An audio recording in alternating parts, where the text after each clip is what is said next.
Welcome to the Zoë Routh Leadership Podcast, your source of strategies and insights to make you a better leader. Influence, improve, inspire.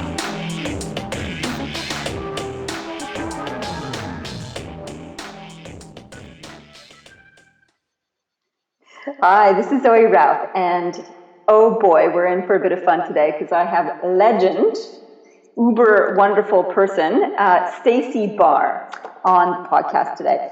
And she is the world's leading expert on strategic performance measurement and evidence-based leadership. Guru. She shows organizations and teams how to develop and measure what matters most. And you'd be surprised what people are measuring and how they're doing it and how they're not doing it that well. She has an international team of professionals who deliver her license program called PUMP, the PUMP methodology, and they run programs around the globe, including Australia, Africa, Canada, USA, UK, and Europe. She's the author of 2 best-selling books, Practical Performance Measurement, and her latest one, Prove It, How to Create High-Performance Culture and Measurable Success. Welcome, Stace. Thank you, Zoe. That was like a great big verbal hug. That intro, I love it. Well, I think we should also let the listeners know that you and I are mates. We've been friends since 2008, so that's coming on 9 years now. And I have a high degree of respect for your work and use it in my work and refer your work all the time to my clients. And because it has such a big impact on how they do well or not do well in their businesses. And it's a pretty big piece of the puzzle when it comes to business success. So I'm really, really excited to talk to you about some of your work today and get some critical insights for folks listening. So cool. First question for you, legend. Quit that, you'll make my head big. Okay, yeah, we don't explode the earphones. Okay, measurement, right? So it's a pretty specialized field, like KPIs. Who would have thought you could make a career out of that? How the heck did you end up here? A lot of people ask me that question because it is kind of a weird thing to specialize in. And not many people do specialize in measurement, in KPIs.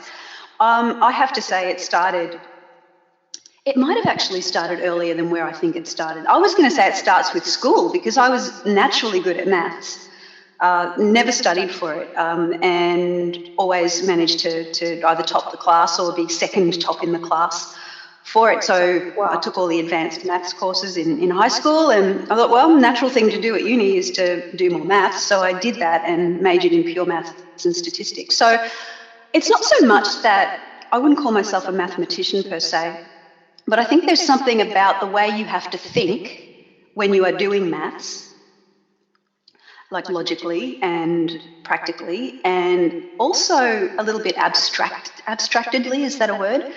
And you also need to understand the idea of proof. So I think that really laid the foundation. But coupled with that, and another reason I guess why I've ended up in what I'd call an application of maths in the business world, in business performance, is that I love progress, I love achievement, and that's probably something that started in my personality before the realization of being good at maths.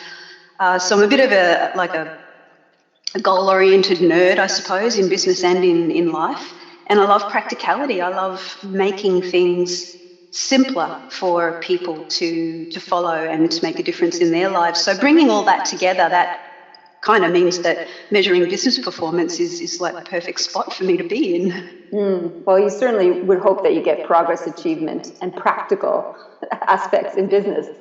Otherwise, what are you doing? You're just kind of winging it, right? Yeah, guessing or assuming, hoping, and none of those things satisfy me, and I know none of those things satisfy a lot of people. But I guess not everybody has come to performance measurement in the way I have. So for most people, it still feels like a bit of a black box or a little bit scary, I guess, in a way, because you ask around. A lot of people just say, "Oh, look, I'm not a numbers person, and I was never really good at maths, and I don't really like that kind of stuff." And it's not actually because it's hard; it's just perception that they've sort of grown up with. Well, yeah, and I'm thinking, because I'm a creative type, getting down to brass tacks and nitty gritty has always been a challenge in my business. You know, I'd like much rather play with the big ideas and the fun stuff outdoors in the wilderness with my team than buckle down and do measurement. Because that's before I knew what that actually meant. And now that I can tie it back to, are my programs actually doing what they're supposed to be doing? Are people getting what they need out of it? And it helps me be better, then it's kind of changed my interpretation and interaction with tracking numbers. And I'm hoping that'll help other people too, who are like that, who love their business, love their work, and the structure of measurement and numbers is something that's evading them. And you know what? That's the ironic thing, is because doing that stuff just makes the rest of it so much better. It does. There's an author that inspired me early in my career. His name's Dean Spitzer, and he's in the United States. He wrote a book called Transforming Performance Measurement. And in that book, somewhere, he says something along the lines of measurement's the most powerful thing you can do in business because everything else depends on the measurement system. How good everything else happens depends on the measurement system. And it's feedback, you know. How could a human body work without a feedback loop, so that, you know, when you put your hand on a hot plate or on a burning match, that your brain knows to pull your arm away? I mean, that's a feedback loop, and measurement has kind of a similar role in business. Yeah, and I love that. You know, how do you know what you're doing is actually working or is burning your fingers? Yeah, you can burn your finger, you can burn your whole body in half before you go, oh, something's a matter here. And I've been through that, and it's not fun. So I reckon a simple measurement strategy to signal when things are going pear-shaped, that's just to throw another metaphor in there, when things are starting to go on fire is a really useful and practical thing. So with the measurement stuff, like we were just speaking about this before the podcast started, weird things that people measure. So it's obviously you want to track numbers, some numbers in your business, but let's start with the weird ones. Like, what are some weird stuff you've seen happen? I started down the self-quantification path, I'm going to say 6 or 8 years ago, and not the typical self-quant stuff where you put a heart rate monitor on to go out for a run and figure out what your average heart rate was and how many calories you burned. Yes, I track those things.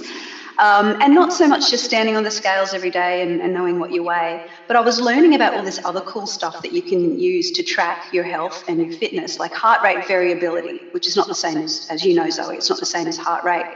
A heart rate variability is an indicator of the resilience of your nervous system. So if you have high heart rate variability, you're fit, you're healthy, and your immune system's probably pretty strong. But if you have low heart rate variability, you might be coming down with something, or you're fatigued or jet lagged, or you've overtrained. So that kind of stuff's really useful for me in my line of work, because I love to train hard on my bike, but I travel a lot and I work pretty hard when I'm with clients. So managing those decisions about how to look after myself was great with a measure like that. But you can go even further.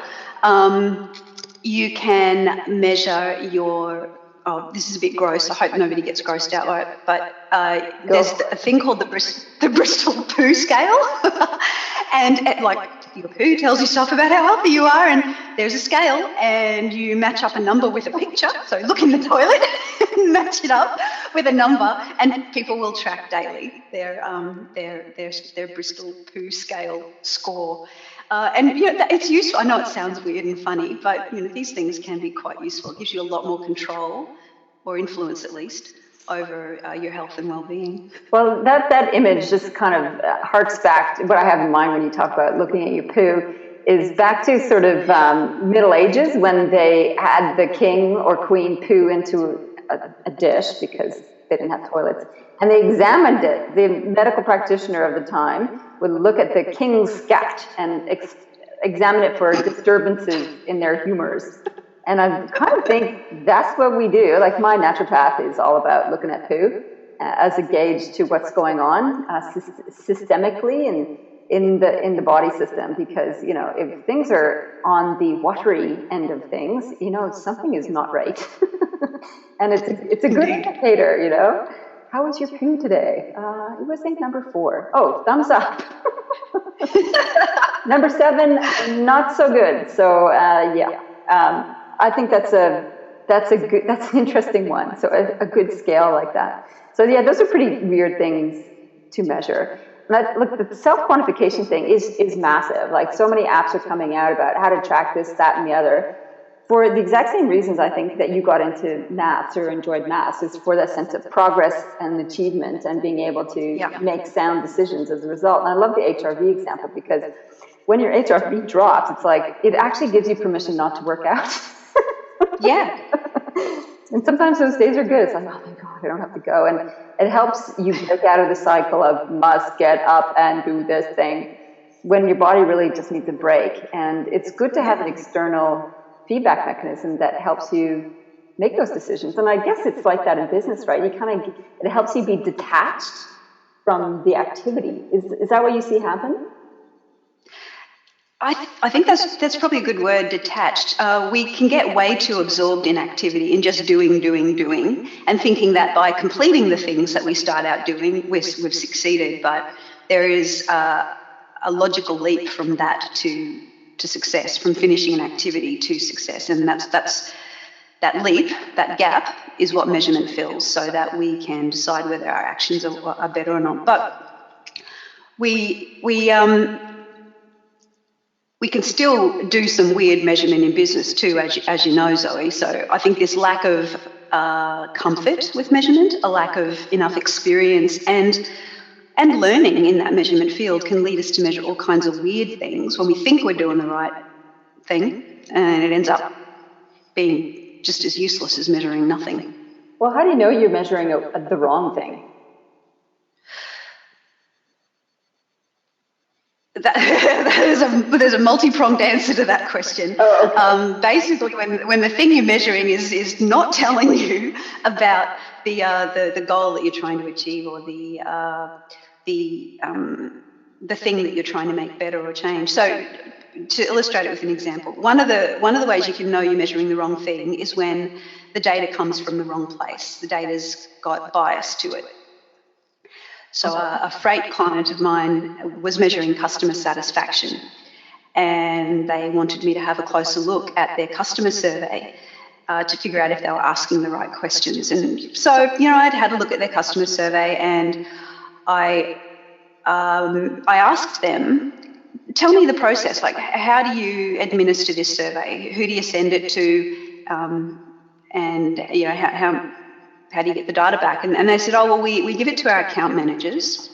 And I said, who are they? And they said, oh, well, they're our people that look after different segments of our customers. So we give the survey to our account managers. And I was expecting them to say, and then our account managers ring up our clients and ask them the questions. But what they actually said to me was, and then the account managers fill it out on behalf of customers, and then we collate the data and we create this customer satisfaction measure. Right. They had no clue. It made no sense what they were doing. So I said, so you don't ask your customers? And they said, no, we don't want to bother our customers. So it's like completely useless to measure. Yeah, because how do you even know? You just like, they smiled at me, therefore they're happy. Or the account managers are really concerned about how the data is going to reflect back on them. So if their customers were actually more unhappy than another account manager's customers, then is that account manager going to get performance managed, and is it going to be a problem? And that's another way, you're measuring the wrong thing, is when it potentially will drive the wrong behaviour. So the account managers would be manufacturing the data to look good so that they weren't put under the spotlight. Okay, so the data source is questionable, and then it's affecting behavior negatively. Okay. Not in the way you want it to be. Yeah. Yeah, well, I think that's an interesting one, because often we make decisions in our businesses and we hadn't really thought through the consequences of those decisions, and all of a sudden we have this changed behavior to produce a target result, and yet the behavior is causing a whole bunch more problems. So an example of that is like a business that has revenue targets, and it introduced a punishment scheme. So if you didn't hit your targets, then you would get counseling. And as a result, what happened is that the people who then had these targets put over their head with this punishment scheme started working really, really, really long hours, and started being resentful, and it caused culture problems and a bit of self-interest and people stealing work from each other and just to get their numbers up. So that's an example of a decision where you're tracking targets as opposed to results. Actually, that's probably a good question. What's the difference between a target and a result? I want to add a third word in there. I want to talk about what a result is, what a measure is, and what a target is. Okay. Because we mix these things up all the time. A result is a verbal statement of a quality or a state you want to achieve. So a good example of a result is our customers are loyal to us. We want that as a result. Another result might be we don't waste any time in the delivery of goods to our customer. Okay. Measure is how that result would be quantified so we can monitor the degree to which it's happening. So if we're interested in having customers that are loyal to us, then we'd have to find a way to quantify loyalty. And that might be every time the customer needs a service like ours, they come directly to us first. So what percentage of the time do customers choose us first for this kind of service? And we want to increase that. We would love it to be up around 100%, but maybe at the moment it's only 40%. So we want to improve from where we are to get closer to the 100. That's a long leap though, from 40% to 100%. 100% of the time customers are choosing us first. That's quite a perfect world. So we might set a target then to get from 40% to 60%. And then we would look at, actually a fourth thing, initiatives. We'd look at, what kinds of things can we change in how we do business that would mean that our clients would more often come to us first. And maybe that's about putting more time into the relationship with customers or being clearer about the value that we offer and how it aligns with what our customers need. And if that's clearer and if the relationship's stronger, then we might look at the measure and see that the measure is actually increasing from that 40% and moving closer and closer to our target of 60%. I love this. I love it because it's reverse engineering the results that you want, and it goes against what I see as typical business planning, which is, what do you want to achieve this year? Oh, let's earn $1 million. They start with a target, and then then they set a budget, and then they figure, maybe we should figure out how we're going to do that, and then they develop strategy. And even if they get to measurement, apart from just the target, and it's all about the goal or the target as opposed to really thinking about the result. So why pick $1 million? What's meaningful about that? And the way that you run your whole system is about understanding the meaning behind what you're doing and then starting with the end in mind. And I love that. Do you find that your clients find that a bit of a mind bend, that they sort of have to reverse engineer things, or do you find that they sort of jump into it naturally? They don't jump into it naturally. If they did it naturally, then I probably wouldn't have clients. So I've just come back from a couple of days in Sydney with a great client there, and they have never had results-oriented goals, nor have they had any kind of measures, quantifications of their performance or progress. And so all they did have was a set of initiatives that they tried to align to the strategic direction of their company. And they knew this was a problem. I think their VP had read Prove It, that second book of mine that you mentioned earlier, Zoe. And he kind of, the lights came on for him, and he said, we need this. All we do is have initiatives. So in the last 2 days, we created results-oriented goals for them and got halfway through the design of measures for them, because they ended up with more goals than they anticipated. But it was an amazing amount of progress. At the end of the workshop, they said that it was easy, it flowed for them, and that this is the first time ever they've understood and had results-oriented goals and measures, and they were very excited about it. They used words like tantalising and revealing and just that's what the day meant to them. It really... Where were you so they really... Yeah, I can imagine you with your feathers teaching your program. It's tantalising and revealing. Okay, I'll keep that in mind. Maybe that could be a future bit of fun, I don't know. But yeah, no feathers. And they struggled with it. It was hard thinking. It was thinking they've never done before. But when you're deliberate about it, and that's what I meant earlier when I said I like making these things practical and deliberate, when there's a process to follow, it does flow, it does feel easy, it does feel revealing, and it's tantalizing because for the first time ever you see how much influence you can have over your performance, the performance of your organisation. And they had a list of objectives and suddenly, not objectives, initiatives, actions they were doing, projects, and they got partway through the workshop and it was sort of, we're probably doing a whole lot of stuff that's not going to even impact any of these goals that are, important to us. So good grief, are we wasting money on what we're already doing? So that's the next part of the activity, is to align their initiatives to their new goals and measures to see where there is fit and alignment and where they're wasting time and money and could possibly stop doing things. I love that. So I love the fact they had such an awakening moment and got on board, because it made their busy work purposeful, or realized they didn't have to do the busy work to be purposeful. So I've got this burning question coming up when you're talking about results-oriented goals. Are there goals that are not results-oriented? Yeah, actions. A lot of people will write actions as goals. They'll say things like, "We'll implement a new customer relationship management system." They'll think that's a goal, and that's an initiative. It's an action. Okay. Or they'll complete the training of all of their staff in safe work practices. That's an initiative. It's an action. It's not a result. Okay. So if you had a goal, like coming back to the example before, let's say the revenue goal, I'll put in quotation marks because you could tell me if it's a goal or not, is $1 million. Want to make $1 million in profit this financial year. Is that a target, or is that a goal, or are they the same thing? That's a target. What a goal might look like that would end up with a measure of revenue and a target of $1 million. The goal would be we need to grow our business. We want to grow our business either in our current market or grow our business in new markets. It could be a simple goal like we want to be more profitable or we want to increase sales. But that would just be the verbal way of writing the goal. The measure then becomes revenue, and the target is $1 million. Okay, thank you. That just helped a lot.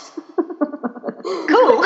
So results are, I like the fact that you define it as a verbal statement, and I think that's really useful, because that sort of tells the story of your business in a way that just numbers doesn't.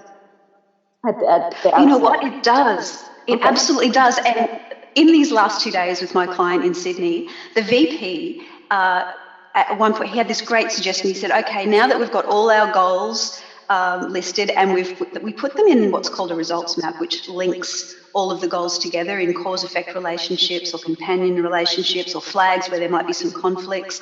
It kind of links all of the goals together and then aligns them to the whole of company, like high-level vision, mission, strategic goals. And the VP wanted each of his leadership team to stand up and give a 1-minute summary of the story of their new strategy. And that was amazing, because each of them, even though they used their own words, they were describing exactly the same story of strategy. So those words are really important, because that is the way that leadership team are all going to go out to their staff and talk about this strategy for the whole division and help those people understand how they'll contribute to it. The words are really important. They're important first to come up with good measures, but they're important too to make that story of the strategy understandable to everybody. I love it. And that's pretty fundamental if you're going to inspire and motivate your team. Absolutely.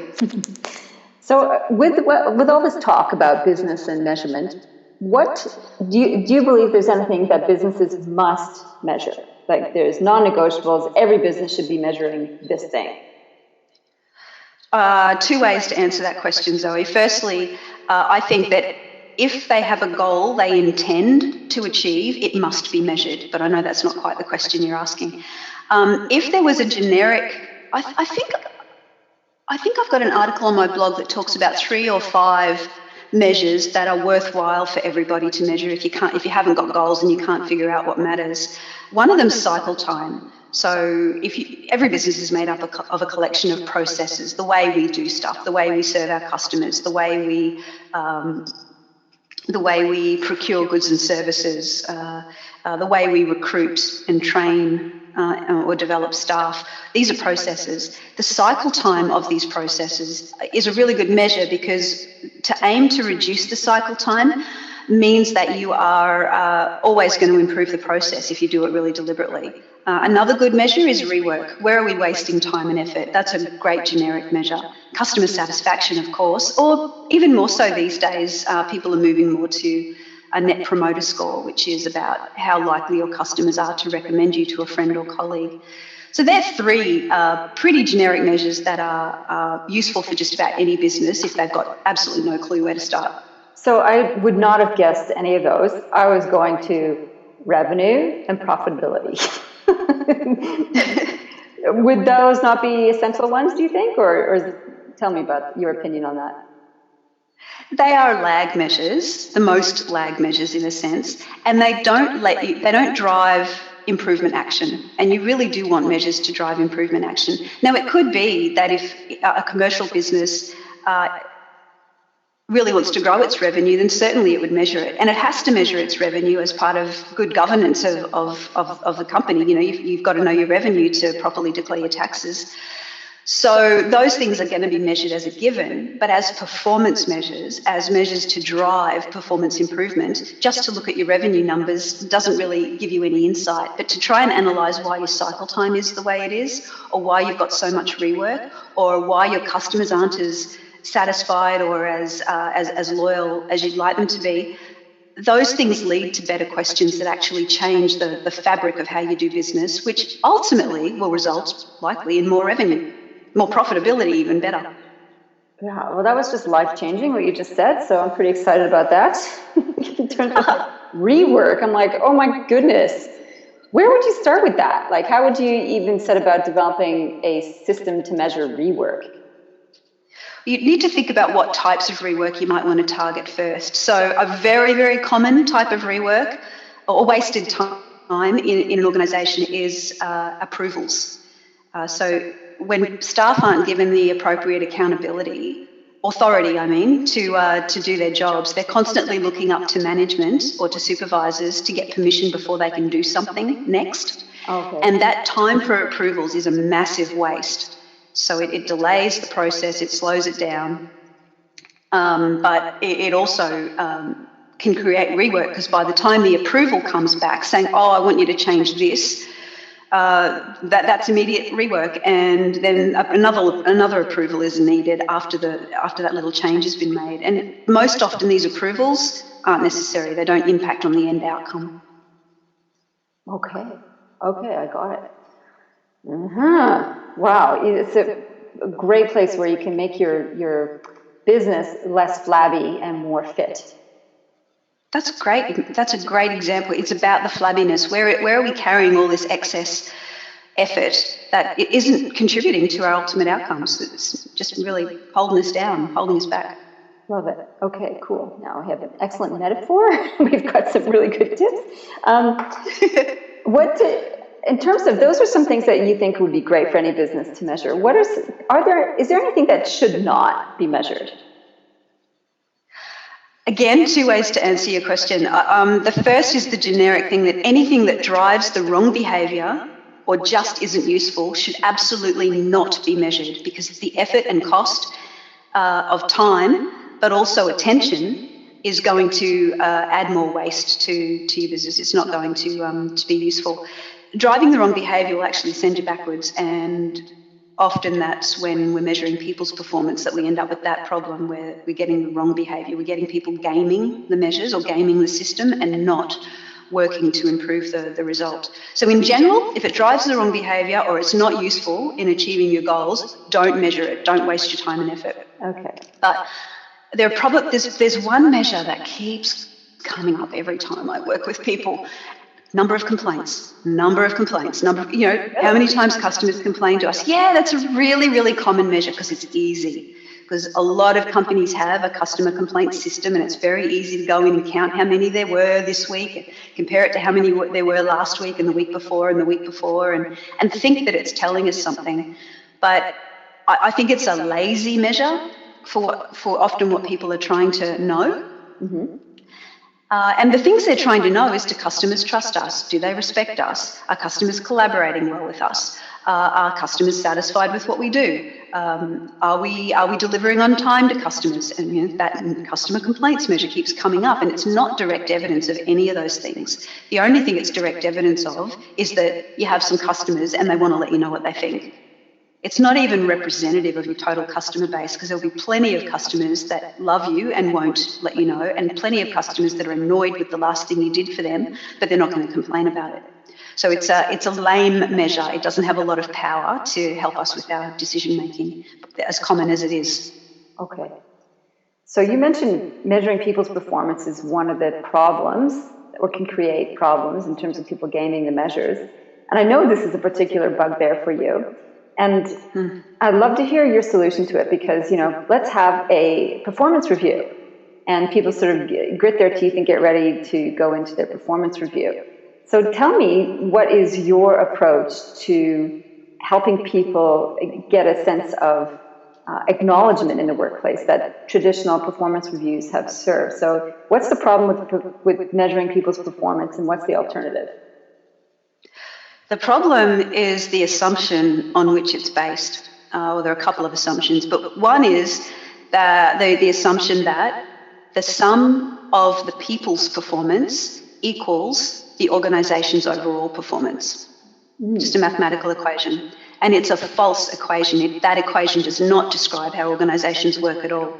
The performance of the organisation is not the sum of the individual people's performance. The performance of the organisation is actually in the product of the collaboration of people with each other, following the right processes, and that's what causes organisational performance. And performance reviews do nothing to support that. In fact, with performance reviews, because individual people are being measured and their performance being managed, it creates a few, I guess they're kind of psychological dynamics in people. One is this feeling of competition, that if they're being measured and their colleagues are being measured, like the account managers we mentioned before, if they all know they're being measured, that means one of them's going to rise to the top of the ranking and one of them's going to be at the bottom, and everyone else is going to be distributed in between. And that's not helpful. That competitive feeling is not what we want between colleagues. We want collaboration between colleagues. The other psychological dynamic is fear, because when someone's measured, it's a threat. I'm trying to work out if you're good enough or not. And if you're not good enough, something's going to happen. And people don't like that feeling, and it causes defensiveness. And coupled with that is just this whole idea that for somebody to think that they can sum up a person's performance by a few, usually, almost always poorly designed performance measures, is so undignifying. There's no way to dignify a person and to empower them and to put them into a collaborative, creative, committed kind of mindset when you're saying that their performance as a person can be summed up by a few trivial numbers. So I hate it for all of those reasons. And I have a very tall soapbox to do with this. I believe that we should never measure people's performance. Right. So what's the alternative then? So, for individual recognition, and people like to know they've done a good job and they get a sense of meaningful progress in the work that they do, and they feel like they're making a meaningful contribution. How do you achieve those needs, if you're not measuring their performance? In part, we take the numbers right away from the people and put them on the results that teams produce together, or put them on results that a business process produces, and the people that work in that business process then have those measures as a tool in their hand, something to inform them, something to help them, something to give them satisfaction when they see that they're making progress, and never use them as a rod for people's backs. So that reframe of how measures can be helpful in giving people that sense of progress is that, they've got to be a tool in their hand, not a rod for their back. Now, on the other side of it, how else do you help people feel like they're making a meaningful contribution? How do you help them self-actualize and improve as people and improve in their roles in the organisation? I'm not even going to comment on it because I'm not an expert in it. And I think to think that you just need measurement to manage people's performance means that you're ignoring this vast body of knowledge about how to help people have meaningful contributions and meaningful meaningful return from the work they do. That's just not my bag at all. I think we need to go to experts to really understand that. Like Daniel Pink in his book Drive, I mean, he touches on some of it in that. Okay. Because I guess behind all of this is a simpler question. How do you, if we're not measuring performance, people's performance, and there's no yardstick because it can be a rod for their back, how do you get the opportunity to get a gold star? And it's your gold star, not your team's gold star. Is that even possible? Oh, it probably is possible, for sure. Do people really want gold stars? I think is a question that I would ask. I'm not... Yeah, they do. Well, let me just requalify that. Some people are all about getting gold stars, but some people couldn't give a damn. And it's a lot of it's personality driven and what's important to the individual. So for some people, that kind of recognition is significant motivation. For others, it's like, doesn't mean a thing. So case in point, my husband could not give a toss about gold star or status. Like, really? It's not a motivator. Whereas for me, yes, it is. And it's just the way that we're wired and the way that we evolved into who we are. The status would have, for me in that case, because I understand that I have an achievement ethic as well, and I guess I'll just reflect on what a gold star means to me. I don't need it given to me by somebody else. I want the status, not the status, I want the achievement. I want to feel like I'm moving forward in achievement on things that matter to me, on goals that I've set for myself. So maybe there's a clue there, is that for the gold star oriented people in a company, I don't see any problem at all with them deciding what their personal goals might be, either for contributing to the organisation or for learning and growing and developing. But they set those goals in the same way that we've set business or team goals, and they decide how to measure those goals, and they track them for their own purpose only. So the measure is still a tool in their hand. It's not something that they then hand to the manager and say, manager, you can whip me over the back with this until you think I've earned a gold star. So that, I guess that would be probably, it's like the self-quantification thing, isn't it? Yeah, that's right. I love it. That was just a kind of a ping moment. So just savoring that for a moment. That was excellent. So the solution then is for the individual to determine what their result is that's meaningful to them, and then to develop measures that are going to work towards that. And it could be in a collaboration, could be on an individual effort basis.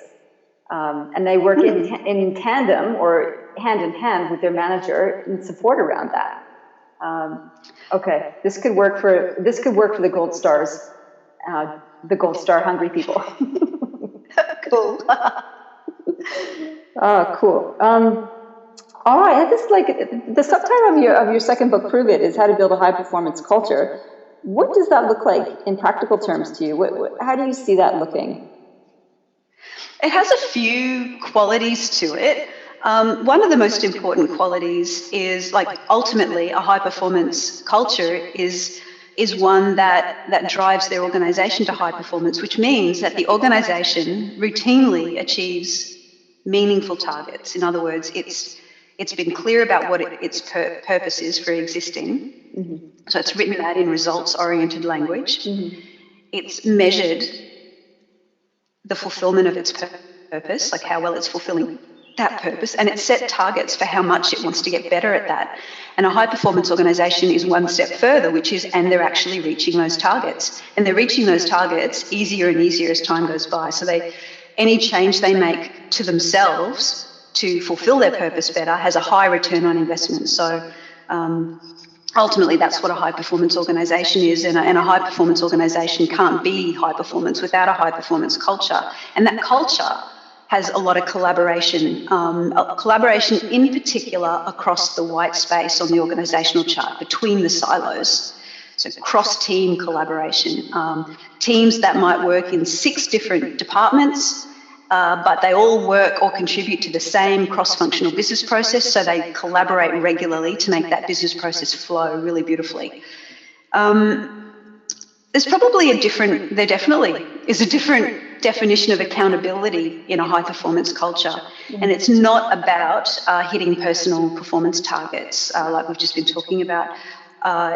Accountability is about how well people monitor the goals and results that really matter, how validly they interpret what the measures are telling them about those goals and results, and how quickly and discerningly they initiate improvement action only when that action's needed, and then pulling the team together that's going to help improve that area of performance and carry that action out. So that to me is what accountability is about. If people aren't doing those things, they're not really doing their job. They can't just turn up and do a task list each day. They have to turn up knowing that there are tasks to do, but being committed to why they're doing those tasks and to the impact and how well those tasks are working and contributing.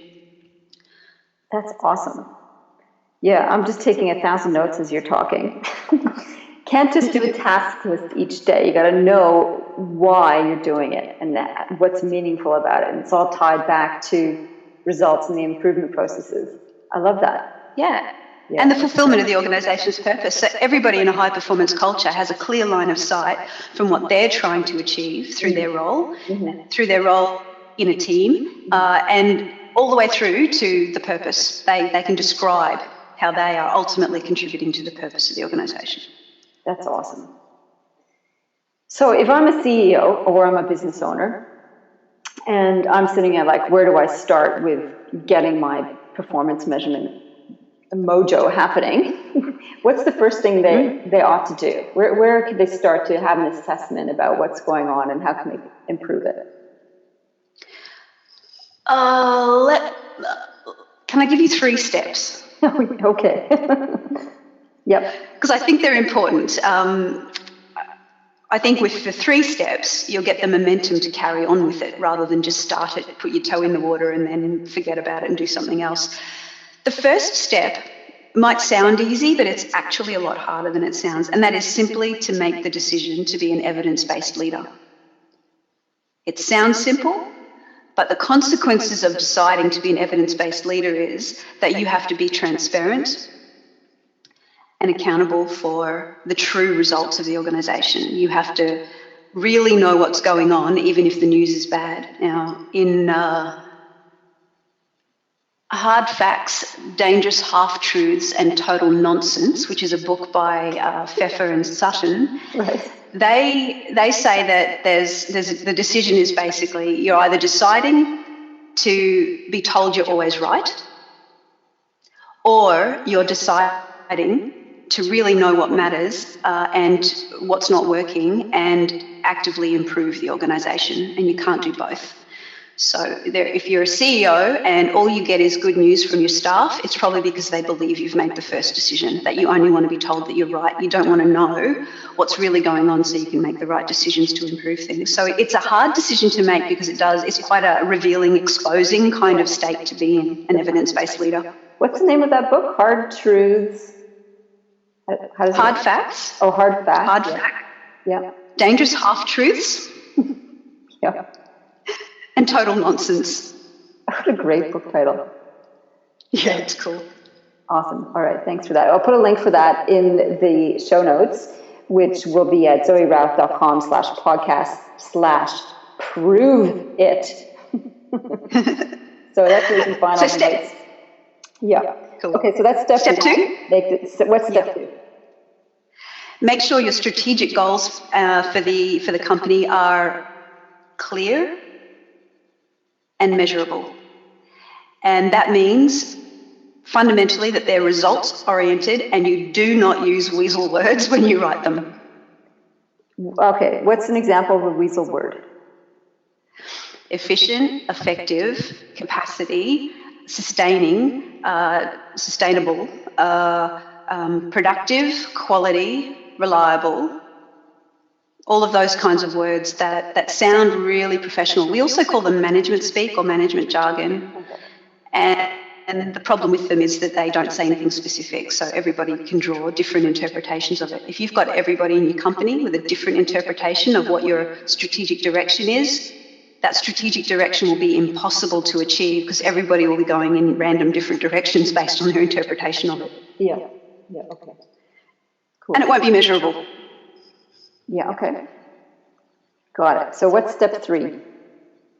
treat measurement deliberately. Don't think that it's just something that you do in a brainstorming session. You don't just brainstorm some KPIs or measures. Measurement is a deliberate process. And for all of those people that feel they're not numbers people and that KPIs have never been useful in the past and they don't really see any good examples of it and they've only ever had bad measures, it's only because you didn't take a deliberate approach to it.